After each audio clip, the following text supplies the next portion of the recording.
Welcome to the Inside Out Money Podcast. Can't even recognize this place. Too many pieces of our past mistakes. Hi, I'm Maggie, and I believe real change starts from the inside out.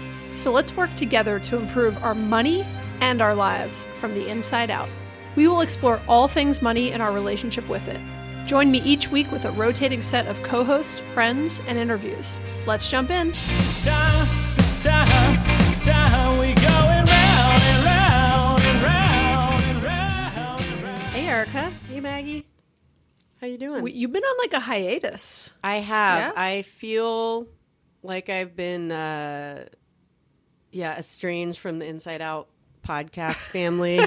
Not at all. Yeah, just I've been traveling a lot, and It was like summertime. You had a lot of work and personal travel. And all we did was, for anyone who's been like, where is Erica? We missed one rotation of you.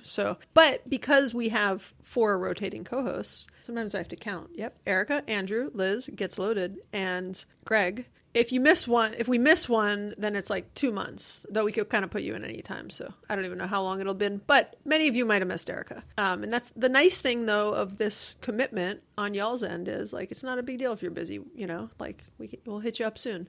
So I'm excited to have you back, and I'm excited to talk about this particular topic because it is very top of mind for me right now. I'm excited to be back, and this is also a really good topic for me because I've been feeling overwhelmed since traveling, and when you travel, you don't take as much stuff as you need. You always have a tendency to overpack, and you're like, why did I pack all this? Well, and that's essentially what our houses are like. And I guess we haven't even introduced the topic. Yeah, I was thinking that. And also we're focused on why we care about, like why this matters for us. Because just to remind everybody, like this is we love doing this podcast, but like we don't make any money off of it. This is ad free, which is a big commitment from my end.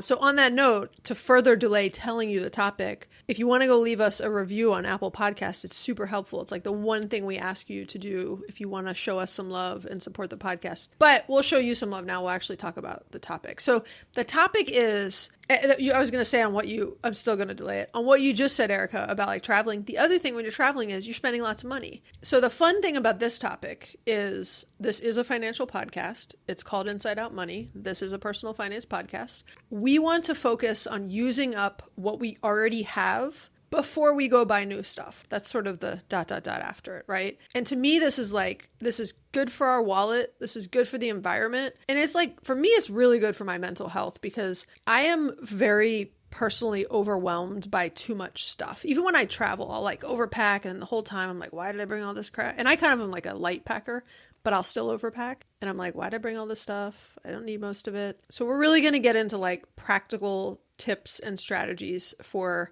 making the most of your current resources, what you already own inside your house, and like using that up prior to allowing yourself to go buy new stuff. One thing that I really like is that we call the stuff because that is what it is. It minimalizes the essence of these things in our lives. And so if it's stuff, do you really need it? If you give it a name, maybe it's something you really need. These are my clothes. This is my favorite t-shirt. This is the shampoo I use every day that I will use sparingly so I get every last drop. It really makes you think about what adds value to your life versus like something you buy and then you're like, well, that was a terrible decision, which we talk about so much on this podcast because it is something I'm not great at doing. Like we've talked about dopamine hits from buying stuff. So let's use this episode as a way to think about how we can get dopamine hits for using the stuff we already have. Yeah, I totally agree. And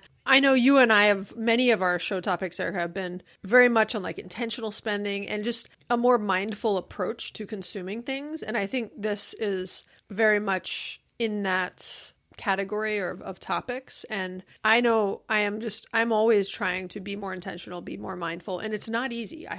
It's not easy for any of us. We've constantly got the world throwing messages at us, trying to get us to consume. And after we did the mid-year expense review, which you were not on, Erica, but if you don't recall, Greg and I spent the most. And I'm not sure that that's like a competition you want to win.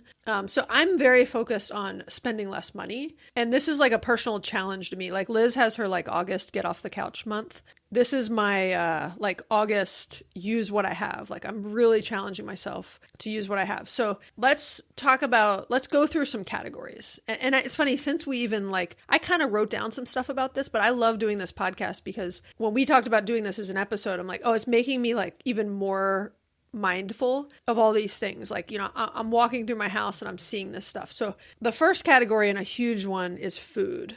So this could be, you know, using what's already in your pantry, what's already in your fridge, what's already in your freezers. In my case, Erica, how many freezers do you have in your house? 3. Really? Yeah. Wow, that's impressive. Where are they? One is our regular fridge. One is a chest freezer that we bought when we were buying cow.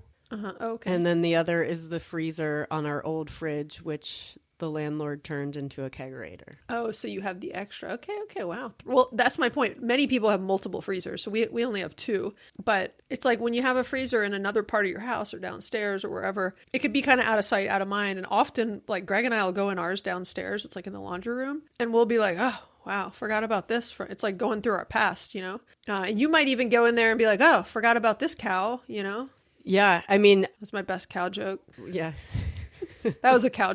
I don't know how to make cow jokes. Sorry. I think there's usually a moo involved, like an extended moo. Or like or like Chick-fil-A spelling, so it's funny. Right. With splatter paint. Yeah, the freezers, that's an interesting one because the more places you have to squirrel away things, the easier it is to forget that you have all these things. We have gotten a little like organized with how our freezers are put, but it still means more stuff to put in the freezers. Yeah. So, I mean, for me, this is an exercise in like, in order to do this, I will sometimes, and have been doing this, I will consume things that aren't always my first choice, but they still nourish me. They still nourish my family. And so, I mean, examples, these are some like silly examples, but I'll share some. Like we have this kind of like coffee tea drawer. And sometimes when we come back from a trip, we've like thrown in extra tea from a hotel or something. And I usually drink instant decaf coffee, which is a whole nother topic, but it's like good instant decaf. But then Greg's been making me like, we use like refillable Keurigs. He's been making me like brewed decaf more days, like a lot lately. So I'm like, I have all this like backlog of instant decaf and it's like, I'd like to get through it. So recently he like keeps offering me a coffee and I'm like, nope, working on getting through this instant decaf because it's going to go bad eventually. And so and also the drawer's overcrowded and like I want space and things. A lot of this is about also just making like space in my home. And so, you know, I'm eating things that aren't my first choice. I'm discovering like massive containers of, you know, goldfish because the kids are always like wanting goldfish. And then if it's like out of sight, out of mind, they don't eat it. If I put it in a clear container on the counter, goldfish is like gone the next day. And so I think a lot of this is like like going through your pantry, going through the freezer, I'm not great at meal planning and prepping, but even just doing some light meal planning and prepping and going through and saying, okay, here's what I've got in the fridge and freezer and here are some meals I'm going to make over the next week. And my kids sometimes don't want old stuff, like things that they're just like they've moved on from, but sometimes I put it in their lunch and then they're sort of like trapped at school and hungry and they'll eat it. And it's good. I'm not like giving them bad food, to be clear. They've moved on from something, but I'll often joke with my kids. I'm like, yeah, you don't get to not like that anymore till you finish what I've already bought because you insisted you wanted, XYZ. Yeah, we do the same thing. We have this snack box that's got like bars and different things for when they go to camp or sports activities. And when you buy things in bulk, they're like, well, obviously I'm now tired of this. It's the 10th day in a row. And we're like, well, same thing. You got to finish the box. It has to get to inbox 0 in the snack box before you can buy any more boxes. So I have a question for you. We have tons of condiments in our freezer of like things like at Trader Joe's, like, oh, this seems really fun to try. And then you try it once and you're like, this is horrible. But it's still in your freezer? No, sorry, not freezer. We keep talking about freezer. We keep talking about freezer. I really was like, that's an interesting approach. Well, now that I said it out loud on accident, it's in the fridge. So our whole top of our main fridge is like just random condiments. Yeah. That have been there, like, I think since like pre-pandemic for some of them. I don't want to be wasteful. We're clearly not eating them. You see my dilemma. What do you do in this situation? Do you leave it there and just put it all out like, hey, we're going to work through these, or you just toss them? I mean, I think it depends what it is. First off, expiration dates are guidance. They're not like, was about to say they're like a yield sign, not a stop sign, you know? And I sometimes got to like convince my kids of that. They act like the world's going to end if they eat something expired. But you'll be fine. Okay.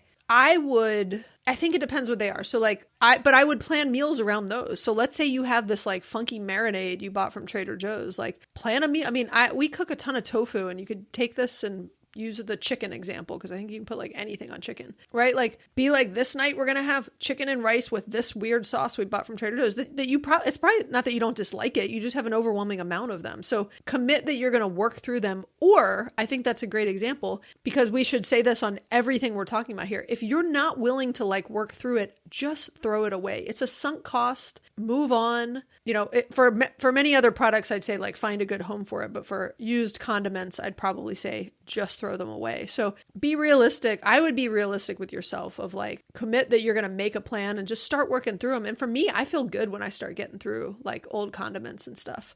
I don't know. That's what I would do. Okay. That's good. That's good advice. That's kind of what I was thinking. I was kind of leaning more towards just the throwing away of, because maybe a mix, you know, the landlord's a really good cook for those who don't know. He's a very good cook. I will say though, when you're talking about like using what you have, the landlord, he doesn't do this now that we have our kids, because they will pitch a fit, but he would just make these one pot meals that I used to call mush buckets, because you just combine everything that we had in the fridge to make one meal that you just couldn't tell any flavor. Like, I was like, what is even in here? It's just brown. It's like when you're like painting as a kid and you do watercolor and like you put all the colors together. It just turns into like brown, dirty water. That's what these mush buckets were. So he's at least kind of moved away, but I might make like a condiment mush bucket meal and see how that goes. I like it. And I love the term mush bucket too.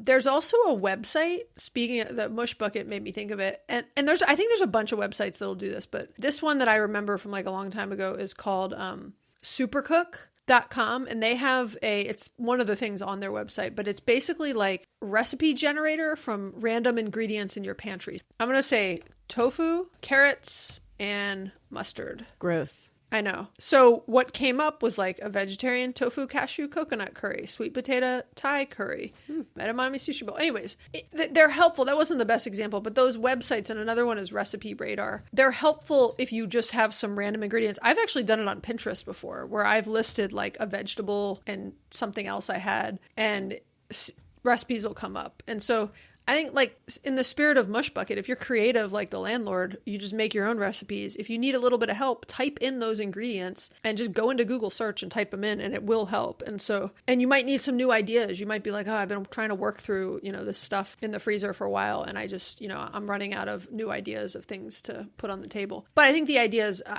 there's so much in the food space here, so we can move on. But there's a lot in the food space here. Food, drinks, everything. And so I'm pulling things out of pantries and putting them more top of mind and like slowly bringing things out. And then new stuff that I've already bought before I was so focused on this, I'm sort of pushing into the back so that like it'll still be good in a couple weeks. But I want to get through the old inventory first. Okay, another category, toiletries. What's your like toiletry situation? Like you got a lot of backlog? Yeah, it's extensive. We're going to say extensive. It's extensive and expensive. It's, I mean, I'm always trying out like new face lotions, you know, different products to target whatever is ailing me. And so our medicine cabinet is a little full. And the landlord's like, can you make some room for me? I'm like, I don't think so, man. I don't know where I'm going to make room here. Yeah. But I'm trying to use what I have, trying not to like buy more, just find something that works well instead of trying new things. It's okay every now and then, but you know, you can go down rabbit holes with that. But yeah.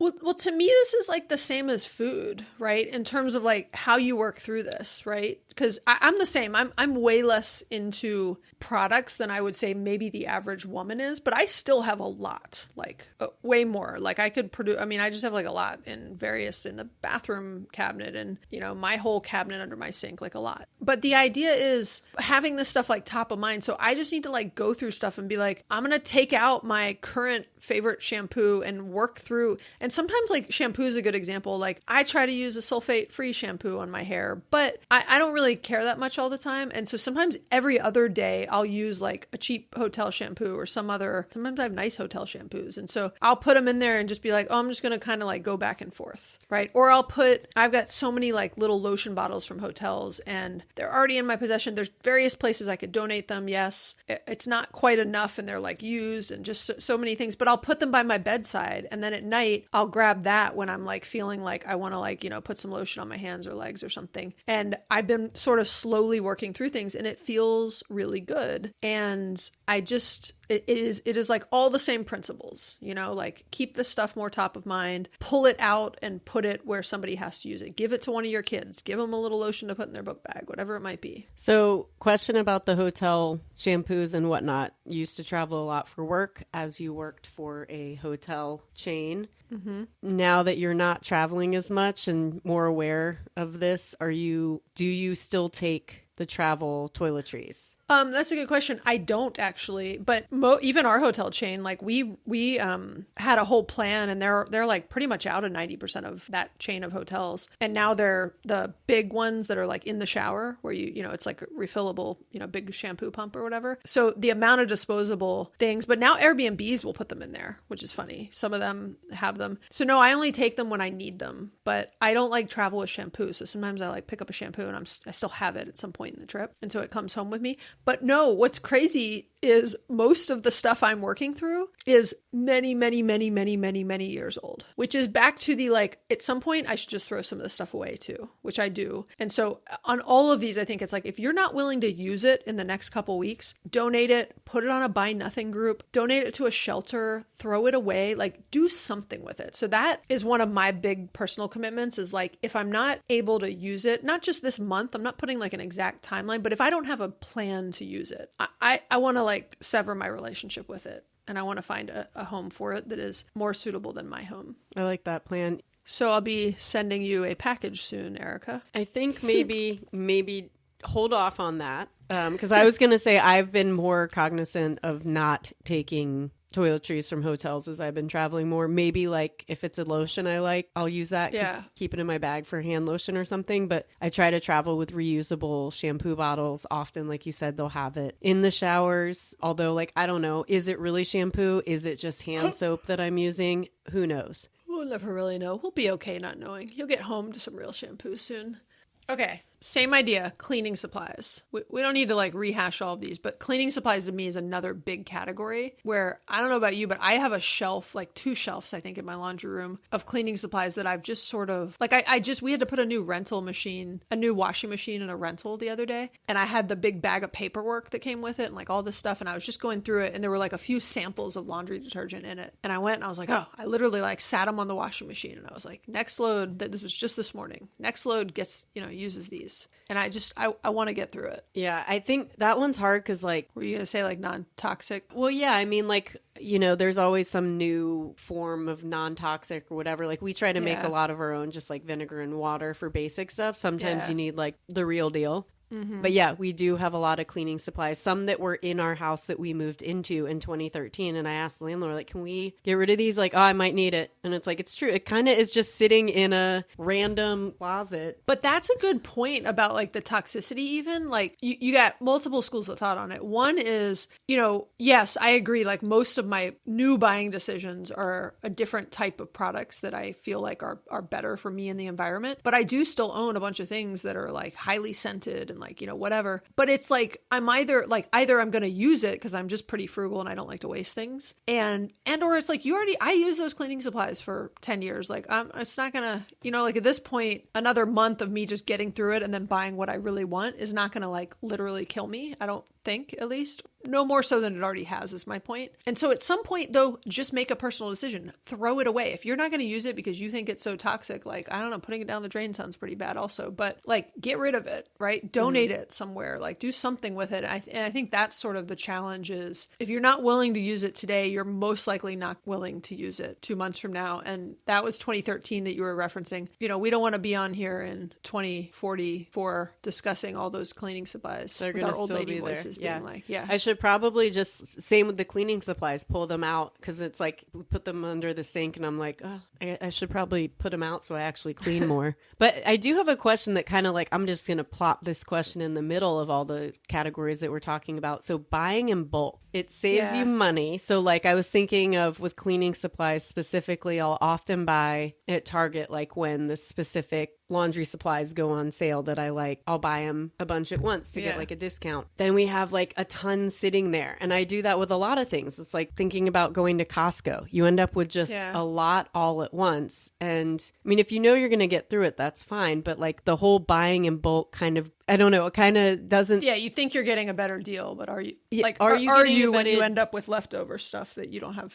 that you're not going to work through? Right. Yeah, I don't know. I mean, again, like I was going to say that's a personal question, but you literally just asked me, so I'll answer it. I don't tend to like to buy things like cleaning stuff in bulk. Like I don't want more than one thing of laundry detergent on my shelf, you know, unless I'm like running low and then I've got, you know, the next one coming in. But with food, it is a little different. Like I've got 3 kids. We can work through food pretty quickly. And so I do think we get like a really good deal on, you know, we shop mostly at Sam's Club because it's closer, but Costco a little bit. But both places, like we go through a lot of produce from those 2 places and it is significantly less expensive. And we buy a lot of school snacks and other things from there. And so I think it's like if you can use it quickly, but if you're finding yourself like get, you know, so backlogged that you don't even like that product anymore by the time you get to it, then, you know, then I wouldn't. It's not worth the quote savings. And also you don't always save money when you buy stuff in bulk. Sometimes you do.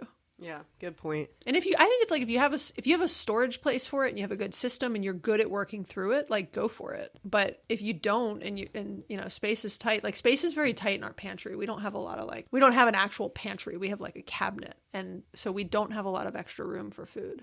Okay, we'll move on. Good question though. Books. This is a big one where like I could actually tell you like 6 books that I started that I actually liked too, that I like started reading between Libby, Audible, and physical books, and have not finished because I just like got distracted, and like one I was reading on vacation and then I came home and started reading something else, and I just am like very committed to finishing the books that I've already started that I want to finish, that is. And so like even today I'm almost done. Later tonight or tomorrow I will finish a book that I started on Audible called Good Inside. Have you read it? It was like very popular. I have it on hold. It is so good. Okay. And Greg and I committed to listening to it together before bed because I was like, it's a parenting book. Let's listen to it together and talk. But you've shared a room with me on vacation, Erica. What happens when I start listening or watching something before bed? You are asleep within seconds. So this would happen, and we never really like were making any progress on the book, and then we just sort of forgot about it. And so the commitment to like listen to this together just wasn't working. And I finally told Greg, I was like, cool, I'm just gonna like, we're never gonna listen to this, and like our kids are getting older, and so I'm like, I'm just gonna listen to it, and like he can share my Amazon or my Audible account, and then you can listen to it, and then we can discuss. But like I just am like, it feels really good to finish things. And I've already in the past 3 days, if you count this one later tonight, will have finished 2 books that I started like months ago. Congratulations. I totally know what you mean though. I just recently finished a book that I started last summer. And it was one that it wasn't a novel. It was one that was like different chapters you can just kind of pick up. But I was slowly moving through it and was like, I want to finish this. I want to complete it. I don't even remember what I read from it last year. It was a Neil deGrasse Tyson book. So about space. Physics stuff, smart stuff. Yeah, I totally know what you mean. Like just finishing those, like just completing something, you know, it's like when you finish a shampoo bottle and you're like, oh, I made it all the way through. Well, and it's just like food in the sense of like, I hear, or all the things we were talking about, cleaning supplies, I hear people give examples of books where they're like, when do you know if you want to quit a book or not? And like, so there's nothing wrong with quitting a book, to be clear. If you're just like, I'm not that into this book, quit it. Like life's short, go find another book you're more into. Go find another space book to read, you know? There's so many physics books to choose from. And I don't think I've ever read a physics book ever. I mean, it's not really like a physics book. This one was called What's Starry Messenger, but I also have Astrophysics for People in a Hurry that I bought as a follow-up. Oh, I've heard of that one. I feel like I might actually want to like get a little bit out of my reading comfort zone with that. Yeah, actually, I do really recommend Starry Messenger. It was a really interesting read. Cosmic Perspectives on Civilization. Yeah, I mean, Neil's a dude. He just tells it like it is in a really smart way. I will say for me with books, if I am not into the book 100 pages in, that's usually my... Yeah, you gave it a good go at 100 pages, you know? Yeah. I know people that'll quit much earlier. Yeah, I think for books, though, I have a problem where I like to have the physical book. I was going for ebooks on Kindle. I've started getting more into like Audible or audiobooks depending on the type of book, but there's something about having that physical book in my hand, and I've been enjoying going to bookstores more, and just I think it's because my kids are older, I have more time to read, so it feels more like a treat. So having the actual book feels just so good. It's like a little mini vacation to sit on the couch and read my book with the physical book, but then I'm having the physical book. So what I do is sell the books back to our local bookstore, especially if it's a newer book. I know they'll buy it back, and then I get the money on a gift card, and then I buy more book. Yeah, that's awesome. I put a link in the show notes to Starry Messenger in case anyone's interested, by the way. Oh, thanks. Yeah. And good luck finishing that. Or did you say you just finished it? I just finished it. Congrats. Thank you. I'm not going to read that book until I get through this. In the spirit of this exercise, like I don't get new books until I don't earn new books till I finish the books I've already been with. Okay, another.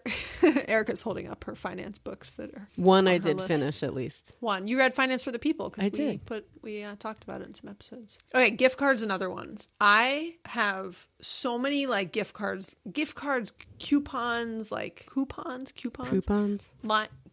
lying around that are like a combination of mine and my kids will get them for like their birthday and Christmas, and we'll sort of like label them and put them in little containers so that they don't get lost basically. And like for myself and my kids, like I want to prioritize like going and using that stuff. You know, it might not always, it's just like the food stuff, might not always be my first choice, but like I want to go use those before I allow myself to eat out at other places. And that will be how I treat myself. And even just activities. We've got some gift cards to like activities that are some of them decades old, but they don't expire. So like we've got some tickets to the aquarium. Like I gotta take my kids to the aquarium. Yeah. I think Greg got them as like a gift when he got divorced or something. So they're a solid 10 years old. What an odd gift. But also I think it was nice. It was like his coworkers giving him something to go do with his kids. Oh, that's nice. Okay. So yeah. I mean, it's nice, but he never took them. Yeah. So no, I mean, now that you say that, I have 2 free passes to a movie theater that I got like years ago for referring someone at my eye doctor. And I'm like, I mean, we go to movies all the time. Like, why have I not used these? Yeah. So same thing to me. It's because they're like buried in an envelope somewhere, or like in your closet. They're hanging on my fridge. Well, that's no excuse, I know. Erica. Unacceptable. I know. They're hanging in your fridge, and you look at them as you open the door and look at all those condiments. I know. I need to put them on the condiments. You need to take the condiments to the movie theater. Put them on your popcorn. Yes. Genius. Okay. Genius. Solution. We've killed like multiple birds with this stone. Yeah. Right? Okay. I'm into this.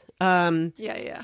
The only other thing related to this is like memberships. So same thing. Like we have a paid membership to the botanical garden. So like that's where we're going this year. One of my kids has like a membership to the jump zone like place, like, you know, where you jump on trampolines and stuff. I want to use that stuff up. I want to use my public library. Before I go buy a puzzle, I'm going to go get a puzzle from my public library. So it's like, I want to use what I already have access to and what I've already paid for memberships to before I go do some new activity.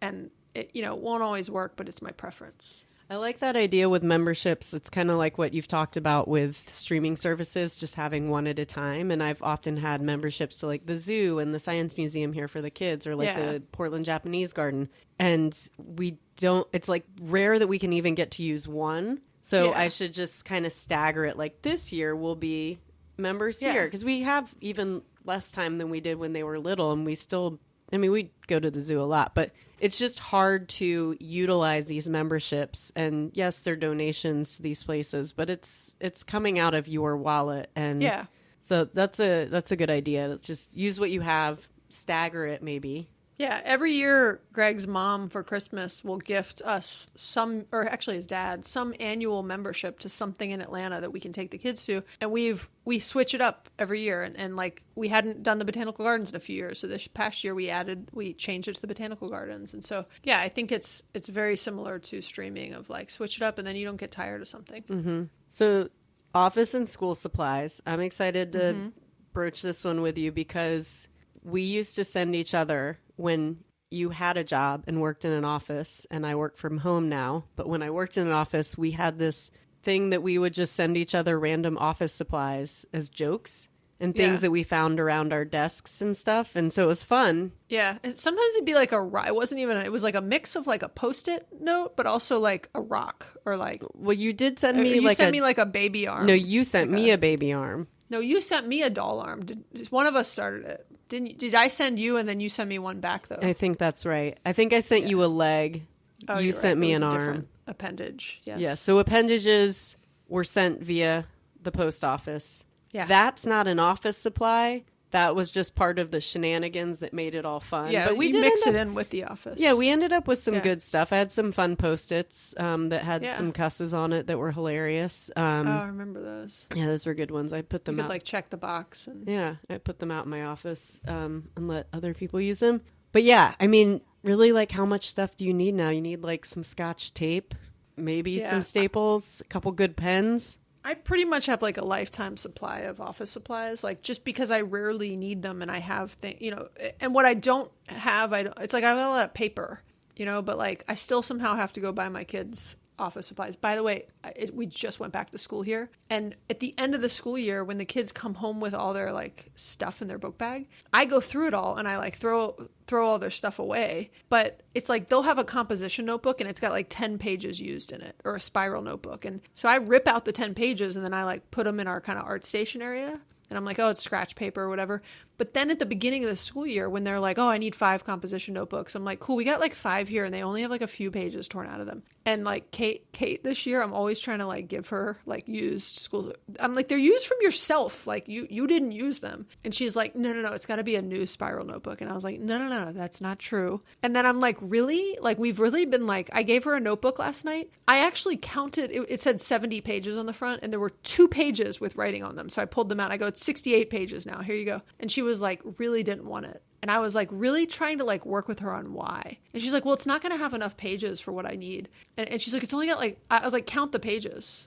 And she was like, it's got 45. And then I go count, it's got 68 pages in it, just because I really wanted to prove my point. And like, I just think it is so in someone's like nature that they just want the new thing, especially a kid, you know? And look, a new notebook costs like $1 at Target. We're working on principle here, you know? And anyways, it's just for this like funny discussion where even this morning when she left for school, she's like, you going to get me a new notebook today? And I was like, I don't know. I struggle with what's right. We're going to do a whole kids episode soon, but I struggle with the right thing to do there. Yeah. My point is I got a lot of school supplies and office supplies lying around this house, and I will catch myself like, and I still buy, you know, I'll be in a store and they'll have a cute notebook and like, I'm a sucker for it, but I'm like cut off. I can't like no more. I got to use what I have. Yeah. I like, you know, if you have your notebook that you write in for work or something. So mine, the binding came off. So I just had the girl one. Oh, that's impressive. Yeah, I mean, no, she just like put tape on the end. Yeah, she put tape it's so it actually doesn't. Prettier now. Yeah, because you know I don't want to get rid of it. It's had my notes for the whole time that I've been working at this company. So I'm like, well, I still need to use this, but it's like literally disintegrating. I could produce about 20 to 30 of those notebooks right now if you need one. Send me a couple. Oh, I would love to. Please.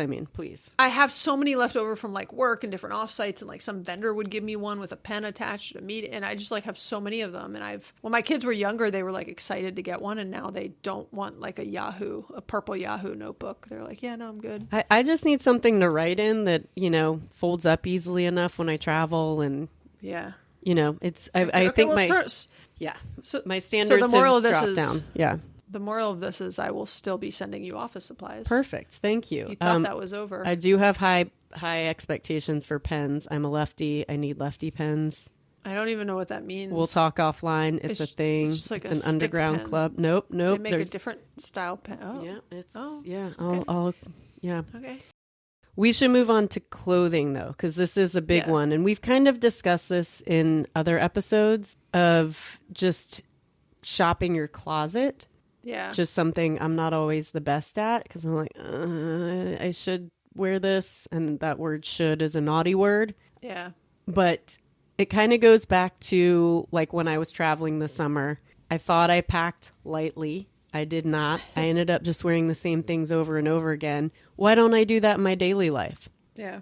Yeah. I mean, I think this is one of the hardest categories for people. Like it's somehow it's like easier to eat some food that you might not want or that's not your first choice than it is to like wear clothes. Like you just keep re-wearing the same clothes and you leave. It's not it's not consumable in the same way. But yeah, it's funny. This to me is one of the like bigger, more complex categories. I'm actually more focused on all the other ones we just went through, but I am also focused on clothes. But this one is like one I've been struggling with lately because the overpackedness was the word of my closet.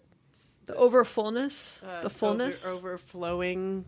The overflowingness of my closet is overflowing would be the sentence. So, and it's overflowing with athleisure from someone that doesn't go to work and doesn't have work trips to go on even, right? Like, so it is ridiculous. And the volume of t-shirts, I'll put a post on Instagram with my current hoodie and sweatshirt collection. It has gotten out of hand. Like, and it's like a rainbow. I've got I no longer can use the excuse of like, well, I don't have one in this color yet because now I have one in every color.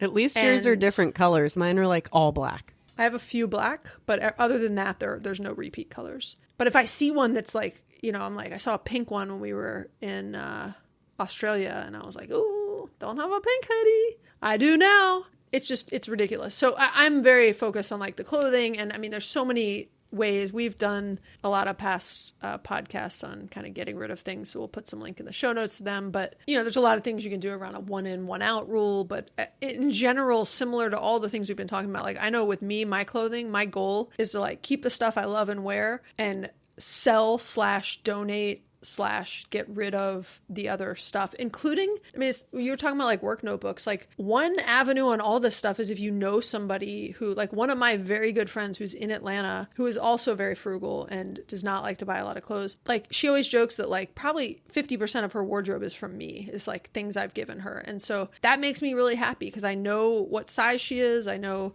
like it fits her. I know she'll use it and value it. And it's like makes it easier to get rid of things. Yeah. Finding a good home for the stuff is the easiest way, just like donating it or trashing it is kind of hard because you're like, it just feels wasteful that I even bought it in the first place. And where is it going? Is it going to where? Is it going to a landfill? Is it going to landfill in another country essentially? But finding someone who can take on things that you don't want or, maybe do hang on to it because things do kind of come back around for something you might want again. But yeah, I mean, for me, it's just trying to reduce what's in my closet to eliminate the decision fatigue of like, what am I going to wear today? I don't like what I have. Where like half the stuff I have, I don't even remember that I have because my closet is like, I have a small closet, but it is overflowing. And really like, I mean, I work from home mostly, so I'm also in athleisure wear. And I'm like, why? How much athleisure wear do I need? Apparently, a lot. When you work from home, do you even need to put on like a nice top? You mean like what I'm wearing now? My inside out. Do you wear that all? Do you wear that all day for your meetings? Yeah, I wore this today. I had like 4 meetings Erica. Today. I know. Well, it's because we're recording today. Some days, this is what I was saying. I'll try to, because it's usually just like, neck up. From the neck so I'll try to like maybe make my hair and face slightly presentable because it's kind of hard to see my clothes anyway. But then I'll be on a call and someone's wearing like a nicer collared shirt and I'm in a tie-dyed podcast shirt. I'm like, whatever. I mean... It's different times these days. Yeah. Do you have pants on? Anything underneath that? That's for me to know. Half? Okay. I do. Yeah, I'm now not poo bearing it. I do have shorts on. Okay. Shorts or like pajama shorts? Athleisure shorts. Okay, that counts. Okay, that's impressive. That's a solid work day there. Okay, so my commitment to myself and what I would challenge everyone else to do, and what Erica is going to be my accountability buddy on, is I am committed during this month and September, because for me, I think like in 2 months I can make a meaningful, like on all this consumable stuff, like I should even say through the end of the year, because that's like, I really want to get my spending down second half of the year. I am very committed to using up what I already have before I will spend money on and consume new things. And even if it was free, before I would bring a new thing into my house. And that is my commitment. And if I come across something, like every time I come across something in my house, if I don't have a plan for like how and when I'm going to use that up, and I don't envision myself using it up in the next, 1, 2, 3, 4 months, I'm going to figure out a plan to let it go and find a good home for it. And I'm very committed to that. I'll be committed with you. Maybe not as committed, but I will work very hard to do this with you because I need the accountability. Yeah, even though I wasn't on the mid-year spending review, I know that for my family and me, for having traveled a lot this summer, we just kind of threw caution to the wind and spent a lot more money outside of our budget. I don't know what it is about vacation mindset that makes you think that like you're just rich in that moment. And, you know, it's just like, oh, we're going to go out to eat this night. We're going to go out to eat here. And it all adds up, all those little things. But also now I'm very curious to know what condiments are in my fridge and how well they'll go on popcorn. The other thing I'll say, and it's related to the condiments in your fridge, is I'm also going to start, as soon as this episode airs, I'm going to start putting a lot of images of things on Instagram. So if you want to follow us on Instagram, it's at Inside Out Money. And I'm going to get Erica to send me a picture of all the condiments in her fridge. I want you to like lay them all out, you know? Like I really want to like see. I will line those things up. I'm going to say some of them, a lot of them are condiments. A lot of them are things that we've like pickled over the years because we used to get like veggie box deliveries and landlords pickling cucumbers out back. We always pickled eggs that we have. Like a fun fact about me, I eat probably 1 pickled egg a day. Good protein. Nice. Tastes yummy if you like pickled stuff. I don't think I've ever had a pickled egg before. If you like pickles. I like pickled things. Yes, I think you'd be pleasantly surprised. People are weirded out. Like, I think people think, especially because we're from the South, people think like, oh, pickled pig's feet. It's like, no. This is an egg. This is different. Also quite delicious. Just to be clear, I didn't go anywhere to pickled pig's feet is not where I went when you were talking about pickled eggs. Maybe that was just me. But wait, do you hard boil it first? Yes. Then you pickle it? Yes. Okay, just checking. Wasn't sure. Something that's a surprising yummy treat. Pickled deviled eggs. Oh, well. Oh, pickled deviled eggs. Mm-hmm. I mean, I used to love some deviled eggs. Yeah. Back in the day. Yeah, you just devil a pickled egg, and it has that, like, vinegary, mustardy taste already. I like how you use the word devil as a verb. Oh, yeah. You devil the... I like it. And I mean, I got what you meant. I know what you mean. It could be a verb. Yeah. Okay. Speaking of deviling things, we're going to get out of here. Just kidding. Okay, well, I hope this gives you guys some inspiration and ideas for using up what you already have. And like I said, I'm going to post a bunch of crap on Instagram after this episode goes live, and I hope you will do the same and tag us and show us like what creative stuff and creative ways you are finding to use what you already have. Yeah, I'm excited for this challenge for us to do it together. I'll send pictures of my condiment section. A picture of the mush bucket. I want landlord to make a mush bucket for a date night for you guys since the kids won't eat it. Okay, yeah. Or maybe you can come up with a kids mush bucket, kid-friendly mush bucket. Kid-friendly. Let them make their own mush bucket. Oh, yeah, that's a good idea. Let the kids do some condiment testing with. Okay. Anyways, thank you guys for listening. We really appreciate you spending some time with us. If you've enjoyed this episode, we always appreciate it if you want to give us a written review on Apple Podcast or a rating on Spotify. We really appreciate it, and it helps other people to find the show. And we also encourage you to share it with a friend or family member to talk about money. And you can subscribe wherever you listen to podcasts. And if you have thoughts or questions, we would love to hear from you. And you can leave a voicemail or text us at 404-981-3370 or hit us up on Instagram. This is a particularly good episode to share with a friend or family member, because then you can say like, go listen to this, and then like, let's like text each other pictures of all the things random things we discover that we're going to like use up. Okay. Thanks, Erica. Thanks, Maggie. Bye. See ya. See ya. See ya. It sounded like I was mocking you, but I just like the see ya. See ya. See ya. I'm so demure on here. Bye. Bye-bye. Bye. We're going round and round and round and round and round.